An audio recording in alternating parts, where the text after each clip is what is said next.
All right. Well, congratulations. Final round. It's quite an accomplishment. Are there any questions for me as a judge or for the other judges? All right. Okay, so I just sent the AC in the chat right now. Let me know if you all don't have access to that.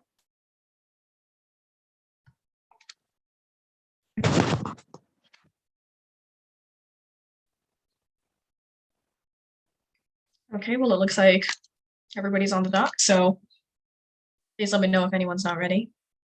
If not, I'll begin my time Now, as the central question of the resolution is whether or not actions are just by value today is justice and simply traditionally as very treatment, my criterion is minimizing harm or negative utilitarianism, contested file 21. Human suffering makes a direct moral appeal for help, while there's no similar call to increase the happiness of a man who is doing well anyway. Pain cannot be outweighed by pleasure, and especially on one man's pain by another man's pleasure. One should demand the least amount of avoidable suffering for all. Unavoidable suffering should be distributed as equally as possible. Happiness is something we want, a positive goal. Suffering is something we do not want, a negative utilitarianism fights dystopias rather than promoting utopias. Definition: appropriation is defined in the conscience of the outer space treaties, claim sovereignty by means of use or occupation or by any other means. This means that once celestial bodies appropriated companies retain exclusive rights to it. And with that, my first intention is asteroid mining in Africa. Space mining destroys the African economy. Only in 19. Asteroid mining will lure away investors in Africa. Once asteroid mining materializes, it will severely affect the precious metal market, usurp the prices of rare earth materials, and a whole lot more, because minerals that are usually somewhat scarce on Earth will be easily accessible on asteroids. Many African countries are dangerously dependent on mining activities. Economic decline leads to war in Africa, 17. Civil wars are more frequent than any other type of conflict, with the majority occurring in low-income countries. Poverty and inadequate economic development increase the risk of conflict.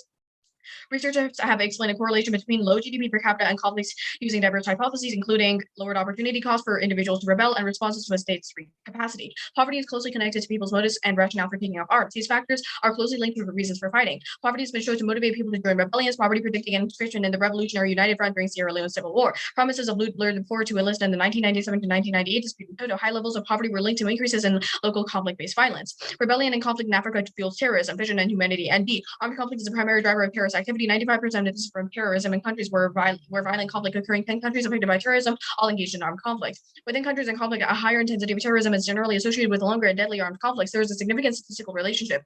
Terrorist attacks in civil war countries are more than 3 times deadlier than attacks in non-conflict countries. Africa is uniquely vulnerable to a terrorist nuclear attack, Sweden in 18. The danger posed by terrorist groups using nuclear weapons on the African continent is more pronounced. The continent is vulnerable and at high risk to the unlawful trade and trafficking of weapons. The continuing vulnerability of theft or possible seizure of nuclear materials is the availability of sensitive equipment and materials in the nuclear black market create a serious risk. Proliferation of nuclear weapons as a common threat. The second contention is resource wars.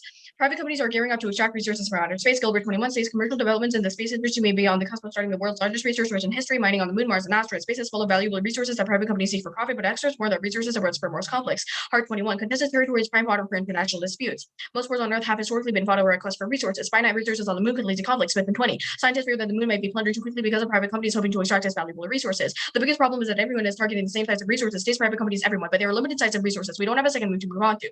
Conflict in space stemming from appropriation leads to conflict on Earth, which could cause another war between America and Russia. Scuba 16. Since international competition over national resources in space may very well transform into conflict, mostly in South Africa and Russia. Research wars are worse than any other types of conflict, causing disease, disability, and structural violence and more. Historically, wars spurred by competition over resources have killed millions.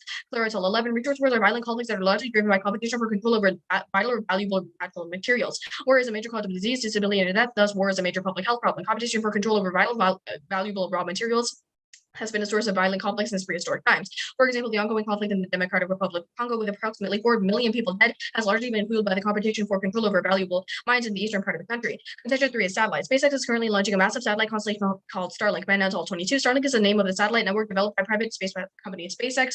SpaceX eventually hopes to have as many as 42,000 satellites in the so-called Vega constellation. Unfortunately, such an immense number of satellites are crowding low Earth orbit and risk collisions. Pull to Robot 21. Starlink satellites alone are involved in about 1,600 close encounters between 2 spacecraft every week. Once SpaceX launches all 12,000 satellites of the first generation constellation, Starlink satellites will be involved in 90% of all close approaches. David 21 further, a probability exists for catastrophic collision. The debris is expected to increase by 290% with privatization. That would mean 72,000 failed satellites. There are 2 key invested debris. The first is miscalculation. Space debris triggers missile radar suits in 15. Objects in orbit created a host of strategic challenges, including the need for a way to prevent false alarms that satellites came within the view of missile boarding radars. The dynamic models used for predicting satellite motion are not perfect. Atmospheric density variation caused by unmodeled solar activity can cause the predicted position to gradually stray from the true position. For example, a sensor may encounter a satellite trajectory that does not correspond well to anything in the catalog. The most visible uses of the catalog is to warn about collision risk for active payloads. This function predicts close approaches. Unplanned maneuvers may disturb normal operations and deplete resources. Reliability depends directly on the accuracy, limited by the capability. There are not enough tracking resources. Operators depend exclusively on the satellite catalog to know where their satellites are. Collisions and spontaneous breakups do happen when residual fuel in the Able Star rocket body exploded. There have been more than 200 satellite breakups, the most notable being the missile intercept, which created 3,300 trackable fragments. A trigger missile radar could lead to a miscalculated nuclear attack. 14. Significant growth in the quantity or density of space debris could render certain high-demand portions of outer space unnavigable and inutile. An accident could trigger a major international crisis between the United States and China. The risk is heightened by the fact that both countries have no pre-space launch notification arrangements. Management of such a crisis could also be hindered by lack of direct communication. Polaki 16 further, the United States and China are very few poor decisions away from starting a war that could escalate rapidly and end in a nuclear exchange. Although the 2 governments work very hard at avoiding conflict, they have yet to find a way out of the risk of conflict. Mismatch perceptions increase both the possibility of war and the likelihood it will result in the use of nuclear weapons. Increasing the chance of a nuclear extinction outweighs other existential risks. PND-16, even if the other side does not launch, it will soon make the rest of the world uninhabitable, including global famine lasting up to decades, most likely causing the deaths of all human and extinguish other species. Nuclear weapons threatens human survival with an immediacy that even climate change does not. The second impact is asteroid detection. NASA depends on the ability to track and characterize asteroids and meteorites in order to prevent a collision. That's in 15. To deflect and understand the asteroid population, we need to characterize the asteroids, collect telescopic observations that tell us things like spin rate, composition, physical properties, and even what one asteroid is a binary pair. When an asteroid is found to be on a collision course with Earth, techniques include slow gravity tractors, spacecraft gravity pull the asteroid, slam one or more spacecraft into the asteroid, laser ablation, and vaporizing rock create jets that push the asteroid, nuclear disruption, or standoff nuclear ablation. Unfortunately, satellites prevent effective asteroid detection by reflecting light and obscuring the view of asteroids. Fiction 20. Asteroids on a possible collision course with Earth are close in the sky to the sun, meaning astronomers have to look as close to the sun as possible. Unfortunately, this takes place as soon as the sun sets, exactly when most of the Starlink satellites are illuminated. Starlink satellites are slowly reflecting the sun. At any given time, there could be hundreds of these satellites illuminated as astronomers attempt to observe the twilight sky, making it very difficult to take a picture without one of these things leaving a great streak across your image. Asteroids cause mass extinctions and the destruction of cities. Without top-notch detection technology, a hit is inevitable. 321, what once was preventable becomes inevitable. Low probability, high impact events do occur. The really big ones can be catastrophic. Mass extinction killers to the asteroids visit every few thousand years. There are many, likely tens of thousands of them, with orbit near Earth. Mega constellations threaten to overwhelm our view of these dim objects and make asteroid detections more difficult. There is no higher impact disaster than a large asteroid collision with the Earth. For these reasons and more, I affirm. And I stand open for crossfire. Okay. Ready? Yep. Their last contention, satellites, is this just saying, like, I guess, like, satellites necessary? Necessary. That, like, debris prevents them, or what? Like, what prevents satellites, I guess? What prevents satellites? The impact is not preventing satellites in the first place, but yes, it's collision between satellites and collisions between satellites and debris. Okay, so the internal to no satellites is debris, right? Yes. Okay. Second, I guess, what kind of resources do we get from the moon? Like, you talk about resource wars. What are we going to be fighting about over the moon? I am not too sure specifically what minerals they're looking for on the moon. I can find that evidence for you after crossfire, but I don't have it off the top of my head. Okay. Then I guess, like, because you don't know this, how are you so sure that, like, these resources on the moon can't be produced, like, terrestrially or on Earth and stuff like that? Right. It doesn't necessarily matter because all I need to prove is that these private companies are looking to extract these valuable minerals and resources from the moon, and that is what they're hoping to do in the near future. I know, but I'm asking, if they're on Earth, why can't companies do it on Earth? They're not necessarily on Earth. I would say that they No. either don't exist on Earth or they're very scarce, which is why they're okay. I guess the first one, like, I guess, I don't know, like, why is this one, like, I guess, why don't other things lead to Africa's, like, economic decline, like, overall just shifts like that? What exactly do you mean by that? Like, why aren't, like, civil wars and stuff like that? If they say civil wars are more frequent than any other type of conflict, why doesn't that disprove, like, all causes to, like, econ collapse in Africa?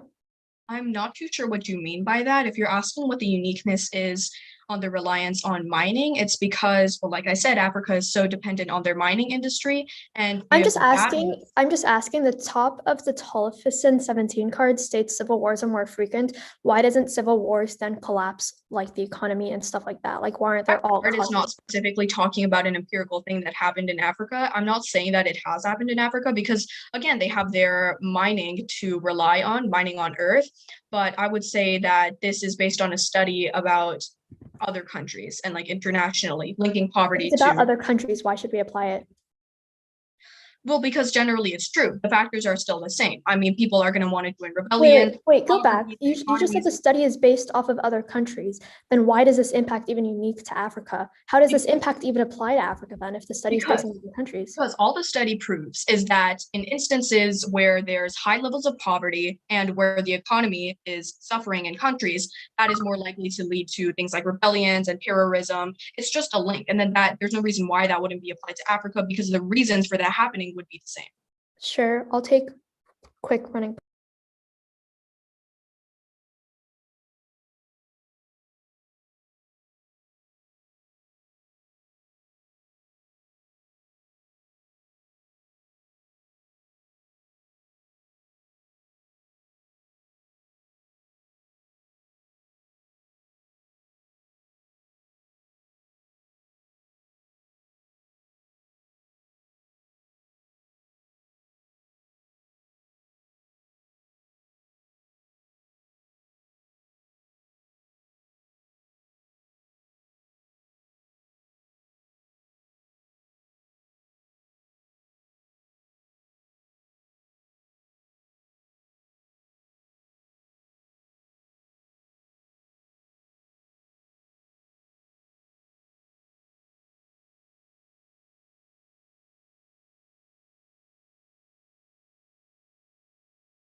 Okay, I stopped with 4 minutes, 2 off case.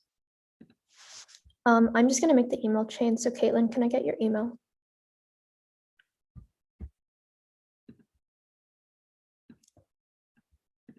Thanks. And then I'll send it on in a second.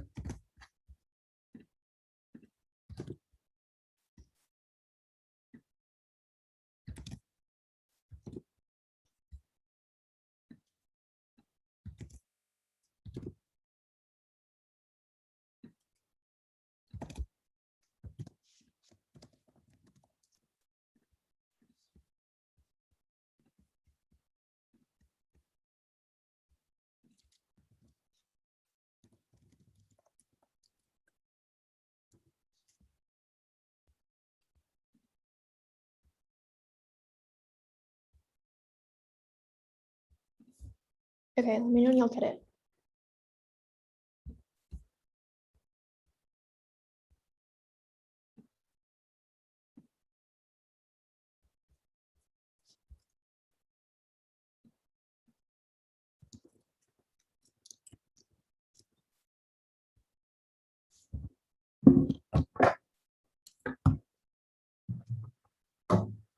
I just got it.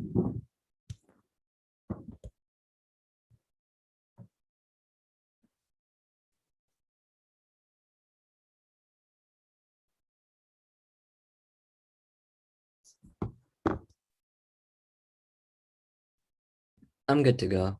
Yeah, I'm good. Then I'm gonna start. Private entities should appropriate outer space and develop an artificial Van Allen electromagnetic shield mega constellation in low Earth orbit and delegate administrative control to an international authority responsible for determining responsible operations.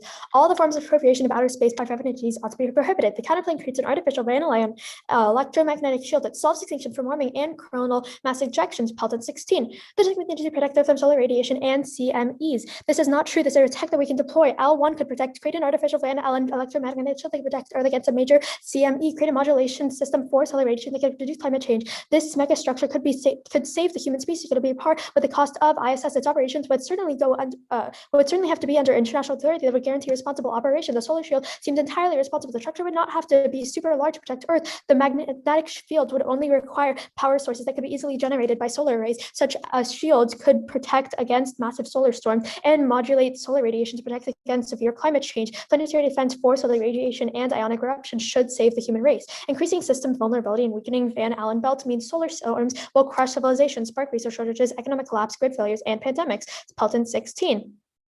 Humans have become complacent about the natural systems that protect us from solar storms. If one CME were to hit, it would create a thermonuclear blast. This is very real danger that could knock out grids, kill key satellite systems, and the internet. And CME might have to leave the world's economic system and global infrastructure in shambles. The Montreal and Halloween events are indicators that these are real and relevant. There are literally no protective programs underway. There is likely to be a spike in vulnerability in coming years. The natural shield created by the Van Allen belts are increasingly at risk of being greatly diminished.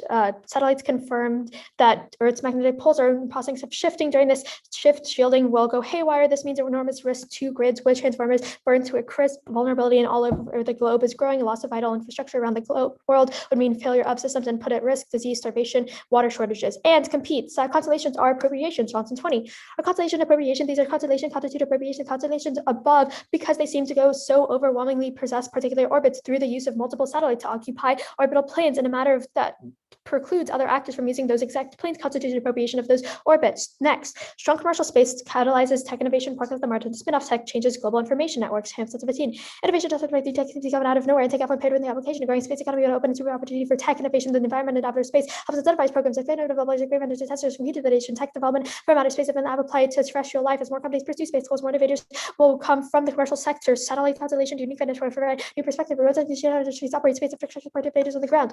Short innovation cycles means every contract counts. Line 19.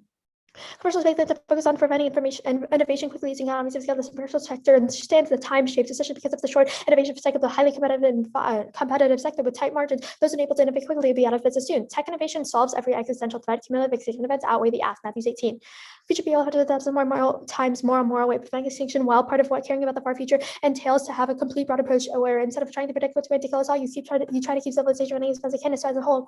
To deal with potential extinction events in the future doesn't mean just paying attention to the proper levers of annihilation. acting pressing needs now going to be better to prevent extinction from AI to rise warming. If the society makes scientific progress, the best thing for the far future is to harness innovators for percentages and norms. Next case, Africa. 1, cross-X prove all causes, and you shouldn't trust the cards just because they're based off of the study. It doesn't mean they're trusty. It's not even about Africa anyways, which proves that there's no real unique impact to this. No non-unique COVID tank the African economy, and they don't have a card saying that it's high now. And impacts far off, assumes a complete transition away from terrestrial mining, which would take decades. That means that there's plenty of time to adapt. No shortage in market adjust. Sources, McLean 11. The U.S. Geopolitical Survey issued a report showing that the world has 1,000 years global supply of proven reserves. The Defense Department released its own assessment saying national security implications of China's rare earth lockdown had been overblown. The market is already adjusting to conservative or Chinese monopoly. Japan started importing from India and Vietnam years ago. Molly Cooper alone may be living more than 6 times what the U.S. needs by 2012. And no Middle East or African escalation, and great powers won't get involved. Me 14. The 27 is an ominous resumption of the Balkans. Could that happen again? The analogy between it breaks down neither China nor any Chinese ally is competing with the United States in the Middle East. China is taking aside as soon as she is the speed. All it really wants is quiet. The global U.S. alliances will appear. China, Russia, and lesser powers are disengaged. The military balance is because we don't have time. Anything comparable to the finely balanced system at the time of World War I. Today's crisis is simpler and more easily controlled by top powers. Next, resources. 1, it's clear what reason on the main reason we should be very wary of buying because of lack of specificity. 2, Skipper says nothing about escalation on Earth happening. 3, they haven't provided, 3, tag us onto the first one. The fact that they haven't provided any real resources proves that they could be on Earth, which means that it's easily likely that these resource shortages anyways get solved. But also no correlation between resources and wars. Atkins 16. Globalized commerce would result in the nation ceasing to perceive resources dependency as a threat. Interdependence increased likelihood of conflict due to price shocks. In 1973, oil prices not result in conflict, innovation, and diversification with market massive security and important independence of the conflict. Scarcity has resulted in cooperation due to shared interest and no resource wars. Dig 16. To countries fighting over resources, countries the conventional wisdom risk is slim. Profiting from oil wars as hard countries face obstacles, invasion, occupation, natural and investment costs. These dramatically reduce payoffs. Oil competition in the CSC is not a serious threat. Countries engage in miners or spats. These will not escalate. There's little risk of oil imperialism. China will not satisfy their needs by seizing foreign fields. Oil will not inspire great power wars. Also, next, satellites. First, their entire internal to satellites was debris collisions, so you shouldn't do this. 2, you can cross-apply the card we read on case, which means that they're anyways going to ban it, so they can't solve for this no matter what, because the plan is whole res. They didn't even read a plan text, but assuming that it's whole res, it's still going to be banning these satellites because it's appropriation in outer space. You can cross-apply the card on counterplan, which proves no matter what, it can't solve for their impact, but it doesn't matter because no debris cascades, but even in worst case, it's confined to low LEO with no impact. Rank 17. Tested over high course commentators are wrong. Low ELO things burn up quickly. High LEO or more strict orbit GPS and nav satellites here. Volume is so huge and the number of so few. We don't need to worry. GEO is sats moving at the same speed. Also, only one per 1,000 kilometers is not a problem. Imagine worst case, all defending Earth needs less than 1 in 10,000. We don't lose access in real life. A loss of effectiveness or even less of a problem is raised by over volume and not a single collision or just magnitude less likely. Most will have a slower velocity. This makes the orbit much sooner. Small objects see orbit in a few months. Larger can be tracked by avoiding constellations or LEO. Any new launches include a plan to deorbit. It takes centuries and adaptation solves. Pete 19. Kaiser tentacle takes centuries. Slow motion disaster. In spite of hype, we will never see lose access. Certain missions may become impractical. Even that depends on the tolerance of robots. And while we take risk and fly the satellites we need to, will not destroy all LEO. And screw tracking, shielding, and removal plan solves. Coberlin 16. Cascade is not accurate. Modern spacecraft will have ways to mitigate the risk of such rubble shield. We have tracking systems and gravity cascade happen quickly. Reality is not so great because it occurs so gradually we may not even notice where we're already happens to take limits. Debris craft includes end of life plans. There are plans to clear deorbit risk, but we're not one that we can manage. Also, there's no cascade. Space is too big for future collisions. Debris is spread wide across, which on big planes and small objects quickly deorbit, clearing space. It takes centuries to allow. Proves that it won't hit into any satellites. No impact. I didn't read after that last card, the Coberlin 16. So the last 2 cards on that final advantage. Okay, got it. Ready for cross? Yeah. Okay, in that case, time starts now. So you talk about how debris is confined to low Earth orbit. Could you explain how this prevents miscalculation and asteroid detection? Sure. Couple of things. One, we're saying more so that there's no real impact to debris, but also the key internals to a bunch of like asteroids and stuff like that. Well, one, for the asteroid stuff, we're saying that there's no real impact to them. The only way that we get like any kind of real asteroid like issues is from like collective buildup and stuff like that. It's never going to happen. That's what our cards are answering. 2, okay, I would just say like think of this as like it's answering the entire like internal to it anyways. It's just saying that like there's no way that there's ever going to be a collision, I guess. Okay, so you're saying that because debris is in low Earth orbit, that means there's not going to be an asteroid collision? That's only one of them. That's what Right, but like I'm talking part of the specifically FANG just, I'm 17 just trying to part. understand that one response. Well, it's saying, well, okay, FANG 17 has like a lot of warrants about this. That's one of them. It's just saying that it's confined to an area where basically like nothing is. In low Earth orbit, like typically, like there's a like I think it's in geosynchronous, which is like I want to say like 1,000 or so kilometers or miles or something off of Earth. That's where people put, or that's where the satellites are. There's no debris there. There's a reason they're so far out, which proves that like this like issue, there's going to be no collisions because there's basically nothing there. Like they're confined to an area. They're just not going to like cascade and explode outward. It's like in one area, nothing else is there. No collisions are going to happen. Okay, sure. Let's go on to your plan then at the top of your case. You wrote a very specific plan here. So could you give me a reason as to why all other forms of appropriation should be prohibited? Like, why shouldn't that also be evaluated in this debate? Sure. I'm gonna do my best to answer this question. I don't know if I totally understand it. The pick is just kind of saying that like there's this certain type of like satellite, the Van Allen electromagnetic shield, which is basically a bunch of these satellites have this shield on it that basically can protect. And it's like they on each satellite, they have like a bunch of panels that can basically move around. So if like the sun ejects any kind of like solar flares or anything like that, it's able to kind of protect it. The card talks about a bunch of other things, but basically what the pick is saying is that this one type is really good because it's able to protect us. So like we should keep it. Right, I Well, understand. it's also like creating it too. Right now it's like going to make it and then deploy it kind of thing.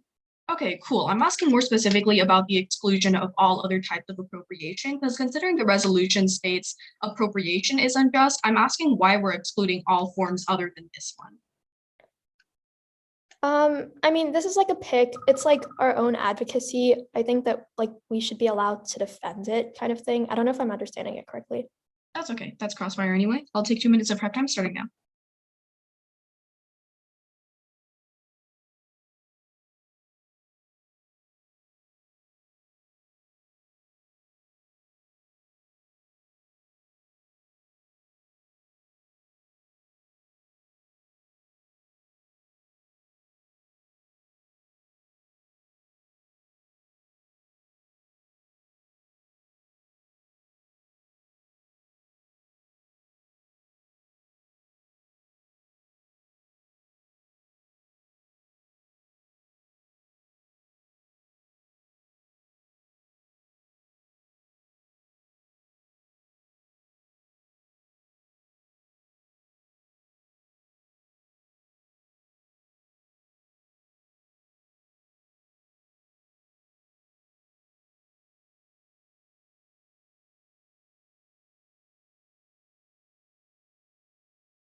Okay.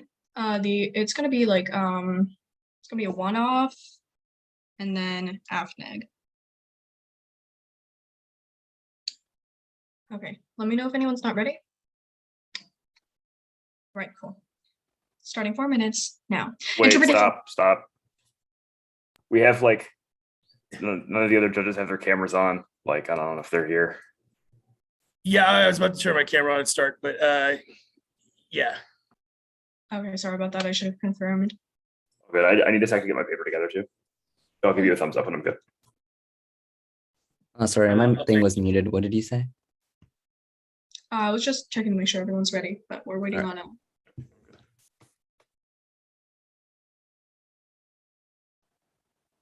Okay. Are all judges ready? Sorry, now give me a sec. No problem. Oh, could you repeat the order again? It's gonna be a one-off, and then it'll be AFNEG. Like it's gonna be yeah, like basically one-off, and then my case, and then on the innovation side. All right, I'm good to go. Okay, great. In that case, starting 4 minutes now. Interpretation. Judges ought to evaluate appropriation as it is right now, as the resolution says appropriation is unjust, implying status quo. Violation, the negative assumes beyond a plan inclusive counterplan. Standards. First is times you the pick, renders the AC useless since my opponent agrees with the AC in every situation but the advantages that they advocate for. This gives the AF 7 minutes to engage in the advantage that negative advocates, while the neg has 7 minutes to develop an advantage, then 6 to defend it.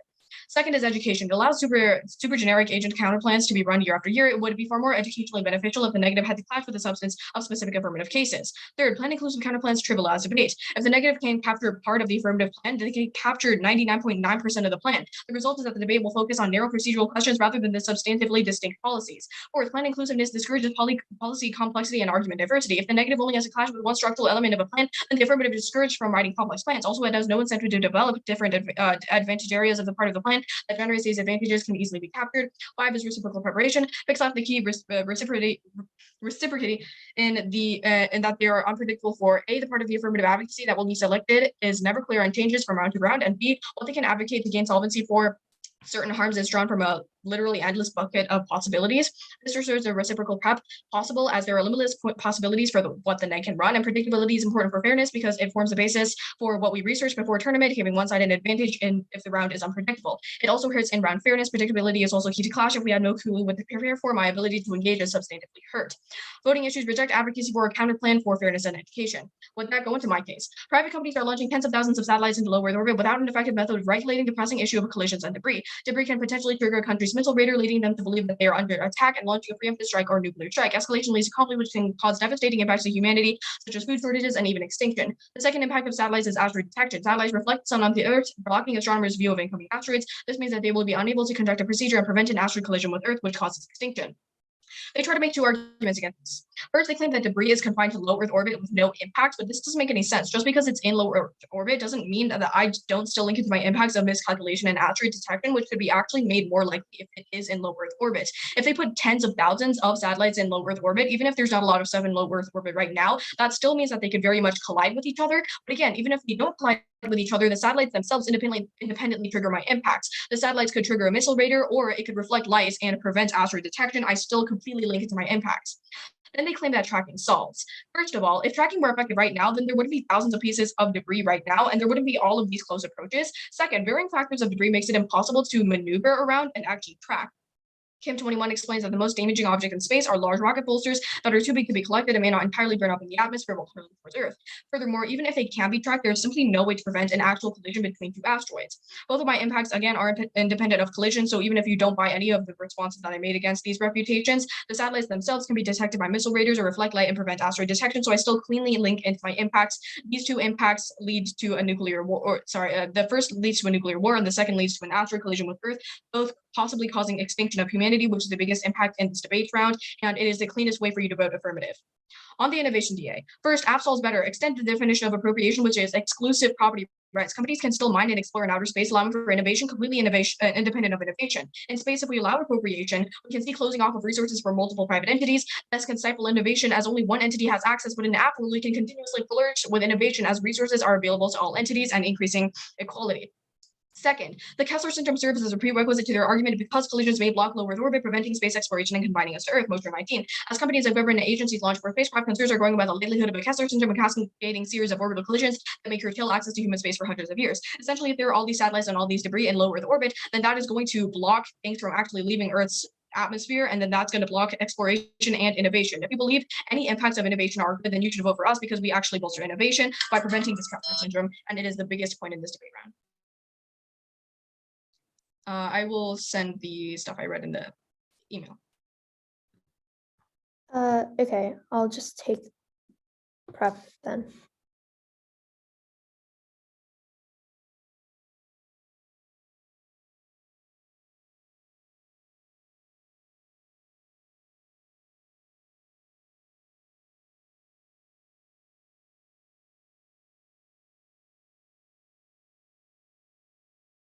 Are you fine if I ask a clarification question? I'm okay with it, judges.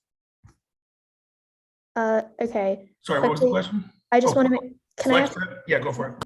okay. Quickly, I want to make sure I didn't flow anything incorrectly. I have that you extended the satellite collision stuff. I didn't have anything for Africa, the resource wars, correct? No, I collapsed those. Got it.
Okay, it's gonna go innovation, the pick, and then right after the pick, you can flow that like picks bad stuff. And then case.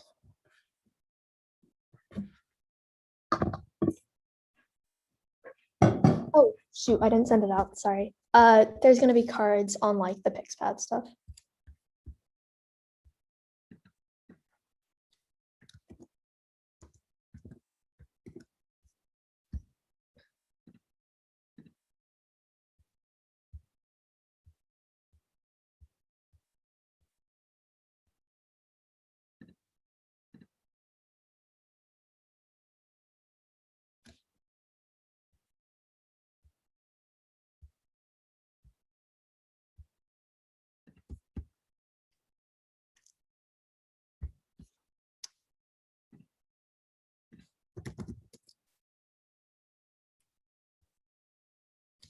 Oh, never mind. Okay, it's sent.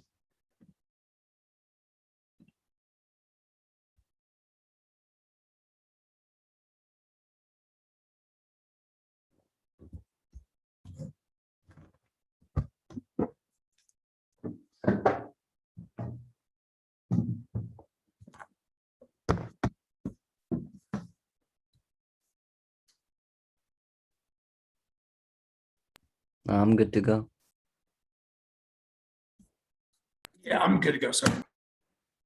Okay, great. Then I'm going to start. Innovations aside, we're not going for it, but it also links to the pick, means that both of us get access, even if you buy their turn. The pick stuff. First, counter-interpretation, the F can defend a pick. 1, ground, the F should defend in the entirety of the plan. Anything beyond that is make ground. Absence of one part of the plan should be devastating to your solvency or it proves that the plan is bad. 2, research burden. Picks compensate for F plan ground per skirmit 96. F's unlimited presence in a small area of the resolution. This advantage multiplies as F's bring new cases to get to refine their old one, creating an overwhelmingly burden on the neck. As a pick can allow the neck to fighting chance. 3, real world education, best for policy education and class. Details matter, skirmit 96. And then contemplate the refine the F enables the negative to develop strategies that are highly relevant to the discussion in the lit. If F's avoid neg args and a counterplan that without the frills created out of fear and certain arguments be the best policy to action to pursue, only the pick can allow that. 4, counterplan competition. A pick is legit and any other temp or interp would kill advocacy skills, outweighs most commonly accepted standard. Arbitrary limits to our option are logical. You should literally look at their counter-interpretation. It is the most arbitrary thing ever and nobody's ever heard of it. Skirmot 96. If the CP alone isn't more beneficial than the plan plus CP, the CP is competitive, the pick is legitimate. F's can just write a big plan and ditch parts as the neg attacks them. Defense, net benefits check abuse because it can allow for them to generate offense. Small benefits lose to the part to the counterplan and net inability to generate a solvency deficit means they should write a better plan. An F, solvency advocates check abuse proves their literature-based responses. Education outweighs fairness. Totally fair debates which just happens to flip a coin. Debate is about learning things and regarding in-depth research. Reasonability, competing error types versus racism on the catch out to substance abuse, inflated and is functionally winning. And whining, not a voting issue, reject the illegitimate argument at worst. Air neg, the F gets first and last word. Literature bias and 1 and C is reactive. Neg flex is key. Hard debate is good debate. It isn't our job to make things easy. This makes debate more strategic, increasing education. It makes it more fun, which is key to long-term practice. Yeah, the pick proper, no arguments or solvency deficits means that you should be very wary of not voting for the pick. The pick is able to solve the entirety of the plan because it's able to remove all other space appropriation except for one type. This one type is the Van Allen constellation are basically key to being able to protect against solar flares and a bunch of other things because there's going to be panels that are able to be built on the satellites, which are basically going to be able to be turned and protect against any kind of asteroid collision or any real impact that occur. This is all set in our 1 and C, proves that it's the only thing with a real impact in this debate too. We're going to get to case more, but also it's basically able to solve for a bunch of other things. The Van Allen magnetic shield solves for warming because it's going to prevent against any kind of coronal mass ejections. That's our Pelton card, and it's basically going to be, and without it, it's going to cause resource shortages, economic collapse, grid failure, because basically it's going to be able to protect against the radiation that comes off of the sun, which is key to which causes grid failures. Also means that basically anything impacts Earth, we're all going to be doomed because it's literally hitting impact Earth coming from space. It's also coming from the sun, which means that it's going to basically cause a thermonuclear blast. It's going to kill us all. Also means that it's going to turn the entirety of case because it also proves for why satellites are going to be necessary. And even if they aren't, it doesn't matter because we're all going to kind of be dead anyways, which proves that it's going to outweigh on magnitude compared to the case. And it's probability because even if and also time frame because given that if we don't build it now, solar flares are going to happen. The chance for us to eject more debris and satellites in there, and then the chance for them to collide is very unlikely and is going to take a while because we're going to have to build it up, which proves that the counterplan the pick has to come first. We should be able to build this magnetic shield to protect against it, but all other forms of appropriation don't matter and should be banned.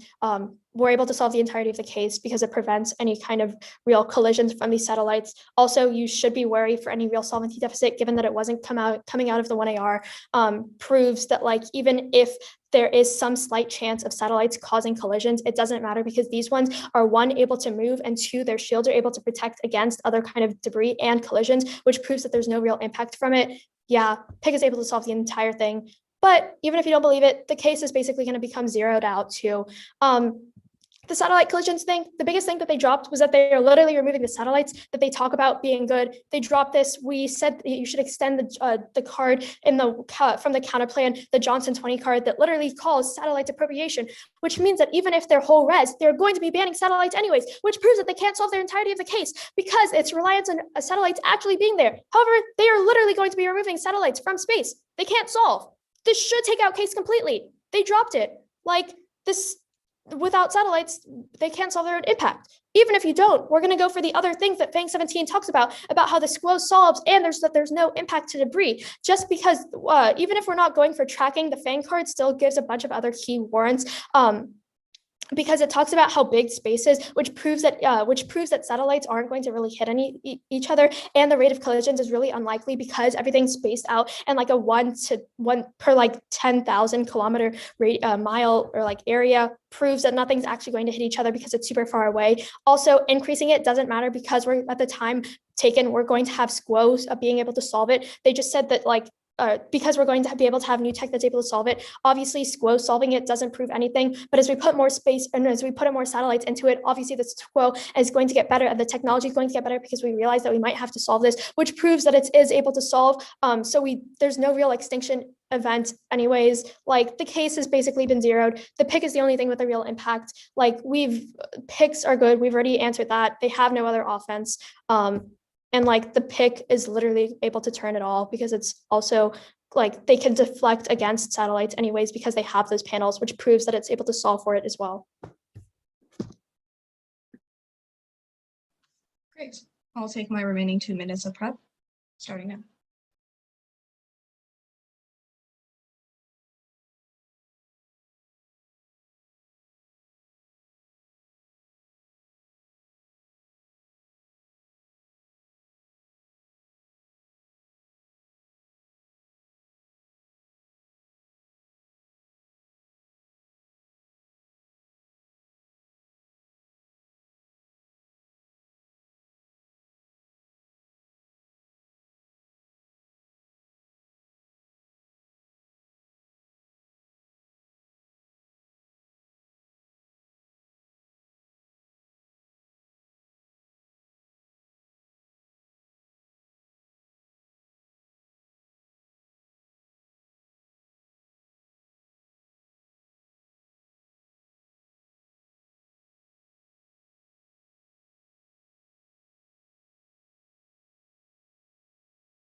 The order is going to be on the pick stuff, and then it's going to be, let me see, AFNEG. Sorry, no, it's going to be the pick stuff and then neg AF. Like basically just their first advantage and then my case. Let me know if anyone's not ready. Actually, I'm going to check this time. So is everyone ready? Great, okay. In that case, starting time now. On ground, it is unfair for the affirmative to have to defend the entire resolution and for the neg not to have that same burden. Again, on the specific resolution, since it states appropriation is unjust, you ought to evaluate appropriation as it is right now. On research burdens, they don't cover my plan since I don't have a plan. I'm arguing that you have to evaluate all forms of appropriation, which includes Starlink satellites, which aren't evaluated under their restrictive counterplan. On policy education, they don't interact with my standard at all. If the negative only has to clash with one structural element of a plan, then the affirmative is discouraged from writing complex plans. Also, it has no incentive to develop different advantage areas of the part of the plan that generates these advantages can be easily captured. On counterplane competition, my plan is not that big. It's literally just satellites at this point. There's no potential for abuse here. Plus, my definition of appropriation is actually pretty limiting. So it's not that there's like too much ground on this topic. The interpretation is that the judges ought to evaluate appropriation as it is right now, as the resolution states appropriation is unjust, implying a status quo. Violation is that the negative assumes fiating a plan inclusive counterplan on this topic, and the standard that I'm going for is time skew and clash. The pick renders the AC useless since my opponent agrees that the AC in every situation, but the advantage is the advocate. This gives the app 7 minutes to engage in the advantage that the negative advocates, while the neg has 7 minutes to develop the advantage and then 6 to defend it. And furthermore, picks allow for the opponent to just say that my entire case isn't going to be a result of their counterclaim without actually interacting or responding to it. Again, according to the wording of the resolution, you must evaluate all forms of appropriation in the status quo. And again, the voting issue is to reject the advocates for a counterplan for fairness and education. And the first advantage is completely taken out by the shell I read on this pick because it assumes that it's going to be fiated. You should just evaluate the resolution to encompass all forms of appropriation, again, as they are in the status quo, which includes satellites. That means you cannot evaluate this first disad that they have. With that, I'm going on to my, I'm going to go over my third contention on satellites. The tens of thousands of satellites and the debris they have from colliding could trigger a missile raider, causing a country to believe that they're under attack. That leads to a nuclear first strike, and that leads to extinction, even if the other side doesn't strike back. Furthermore, the second impact is that satellites reflect the light, preventing methods in place of mitigating asteroid collisions, and that could also lead to extinction. Those are the two cleanest links into extinction, which the opponent agrees is the biggest impact of this round. The only arguments they make are on the Kessler syndrome level, and that wasn't even a main impact in my case. Again, the satellites don't need to collide with each other in order for me to access my impacts. They are triggered by the satellites themselves as well, but even then, I proved that tracking and maneuvering around them fails either way right now, so they have no solvency for my impact. They say that the technology is going to get better, but again, that is only for preventing debris. The technology is not going to be used to get rid of the satellites that they put in there in the first place. I still have access to my impacts, and this is the cleanest way for you to vote. Again, don't let them apply their first decide to this contention and try to take it out using their counterplan, because I've already proven that counterplans are abusive as it decreases education and fairness in the debate round. And that, again, is another clean way for you to vote for the affirmative. All right, good round. Thank you, judges.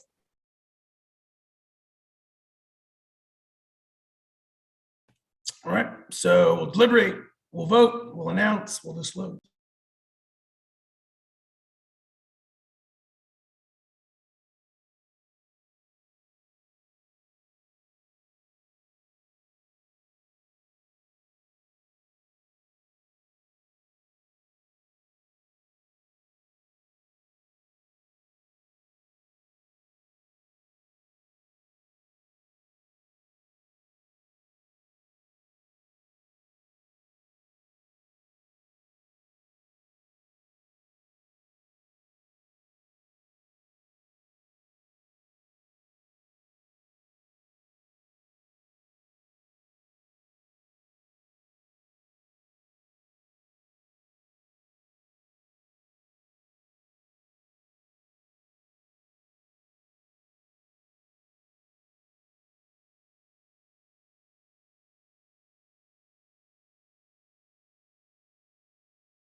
The RFD's in if someone wants to announce it.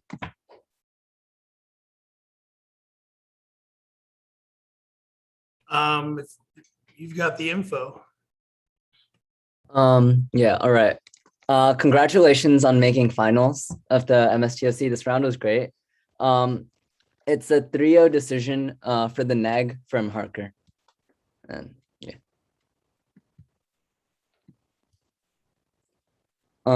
Does anyone want to go first, or I guess I can go? Yeah, sure. All right. Sorry for my dog. I voted neg. Basically, I voted on the pick. The app's delineation on why the pick is abusive doesn't give me a clear story that convinces me to vote against on the pick shell. And the neg counterinterpretation is ahead on offense in terms of the net benefits check off offense, which isn't answered by the 2AR. Another thing conceded by the 2AR that the neg made was solvency, advocates check abuse, and education is greater than fairness also conceded, which means I have to look to the standards on the neg on policy education.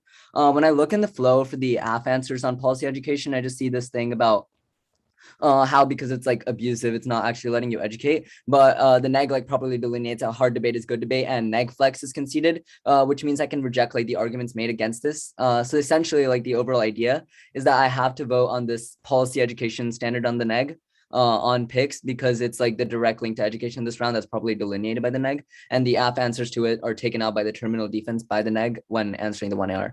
Which is conceded in the 2R. Because since the AF mishandles the shell, I can feel comfortable voting for the neg on the pick as it solves for the entirety of the AF with the net benefit of the Van Allen belts. For the tips, I had some tips. For the AF, you did good just on the 1AR. When you put like, if you see this pick and the decide or whatever, answer the pick as well. Like don't just don't just like put some sort of the shell on it. You should probably try to answer the pick because that allows you to gain more offense.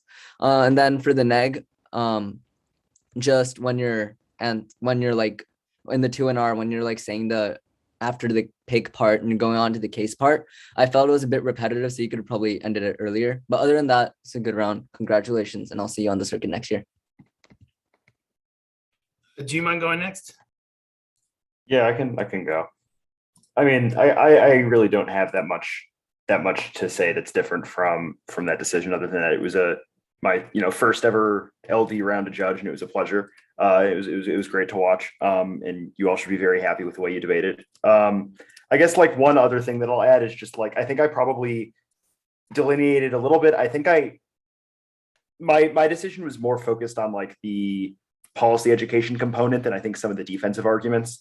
I just like don't think the 2AR has an answer to reasonability, which makes it very difficult because I think it means that if the negative interpretation provides at least some amount of defense for the affirmative, then I think like the negative just is able to get away with pretty much getting 100% of whatever offense that they have in the 2NR because the neg has read like a bunch of cards that are like we should have policy relevant discussions over the details of the affirmative that I don't really think the app responds to. And so given that impact is pretty large and that I don't think the neg needs to have a perfect role for the affirmative, I think that even if I think the AF wins like some element of the skew offense and just sort of this like they took our AF nonsense, then like I guess that it doesn't really matter because there's at least some defense to it and there is a defense to the neg standard. So just like strictly from an offense defense standpoint, I don't really see a way out for the affirmative. So I agree that like I think really just like answering the pick. I'm also just like a terrible judge for this kind of argument, like really just not a big theory guy. So I think just like probably answering the pick is probably a better option for the 1AR here. But that maybe other judges have thoughts, people with like actual LD experience who probably have thought about this more than I have. But great round, everyone. All right, so yeah, the decision is exactly that. The AF shell to the pick takes the wrong view. This is not a generic pick at all. This is the opposite of that. This is a highly specific pick. So that's the orientation I think the pick shell should have gone. In any event, the 2AR just isn't answering the line by line on the picks. The argument that particularly persuaded me is the real world application of policymaking. And I'm being told that I should be very suspect of voting for the AF when I have a policy option right in front of me that radically solves like a major problem and resolves all of case. I should really be suspect of voting for the app because of some theoretical implication when you know the policy action that we need to do is right here and it happens to be a pick. So you know, there's other things too, but that was the one that spoke to me the most. So I do think counter plan resolves case because it's banning all other appropriation, doesn't link to any of these disadvantages, and it solves one very big advantage. And also that the AF doesn't get any solvency at all because I'm flowing the satellites are appropriation maybe rigidly, but I feel like this appropriation as is argument was not a response to that definitional debate. And so I think that it's just a clean drop by the 1AR.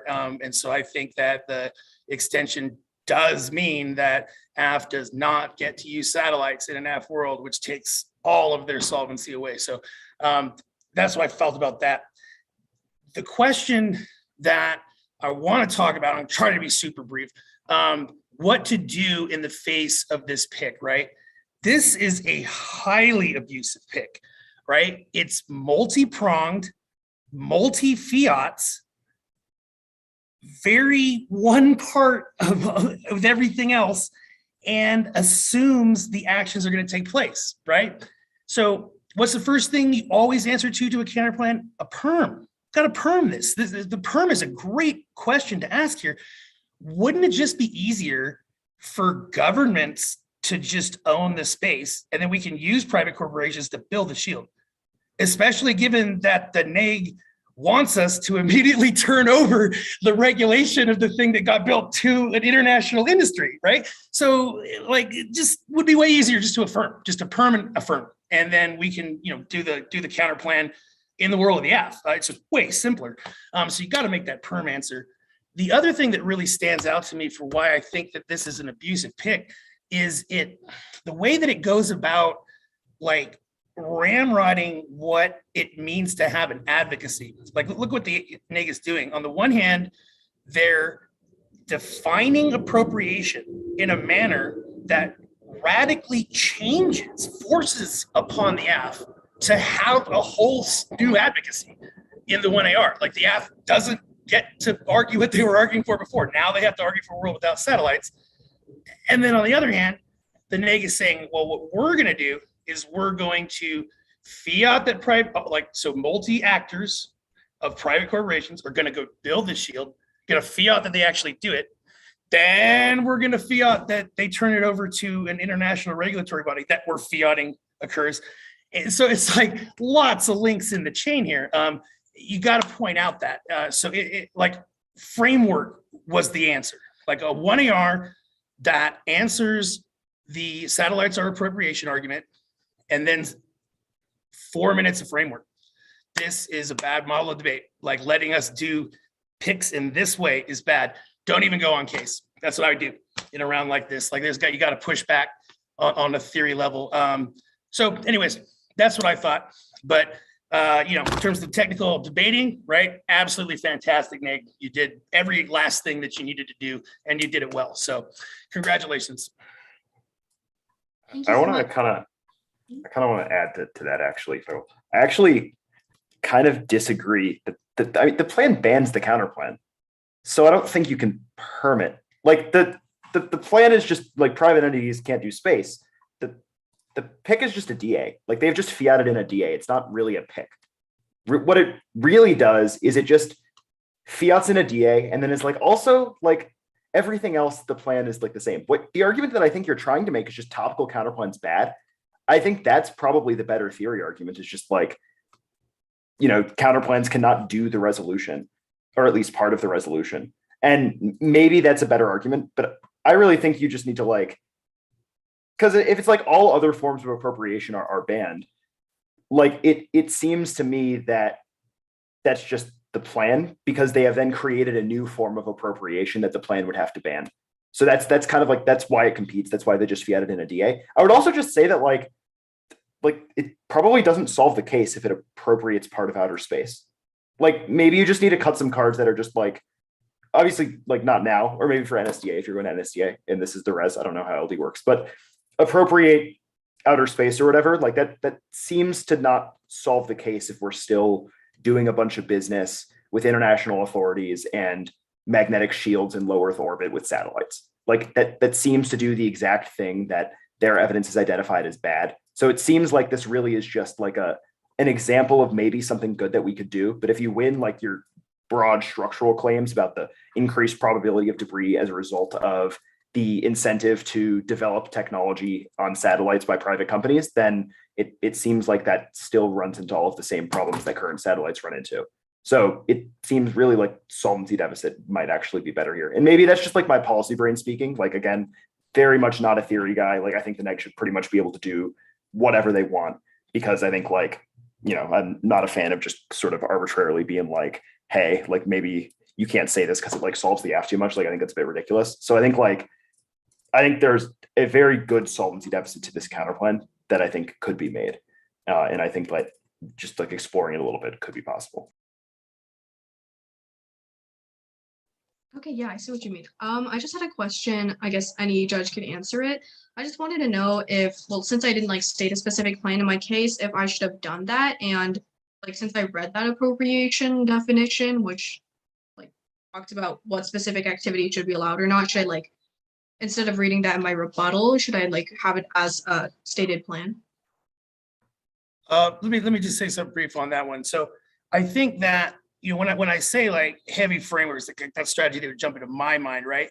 The underlying point behind all that is negatives approaching it AFs in this way kind of make it impossible to have a non-plan affirmative, right? Because it's way too easy to be highly specific. Every bad thing that everyone ever has said about a pick is given on the table to the neg in this situation. They can literally research. You could run your AF on the neg under this theory of debate. Like, you could find one plan of use of appropriation that's perfect, and you could run it on the neg as a pick. That's absolutely could do that.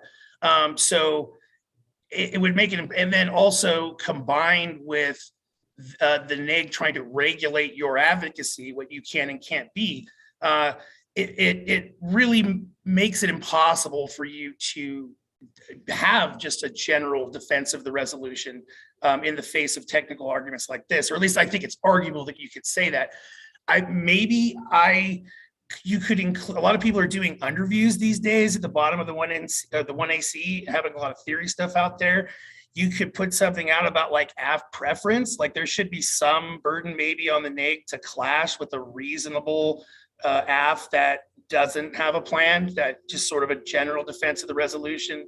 Off the top of my head, I don't want to even get into all the implications of how it would affect in this round, but I'm sure that there's dozens of them. And, you know, those things could play into the discussions on the standards, right? Brown, clash, and, you know, different places there could move back and forth, impacts and stuff. Anyway, those are just some quick thoughts that I had about it. If anyone else wants to answer it. If you just read a plan that bans mining, pick is no longer competitive.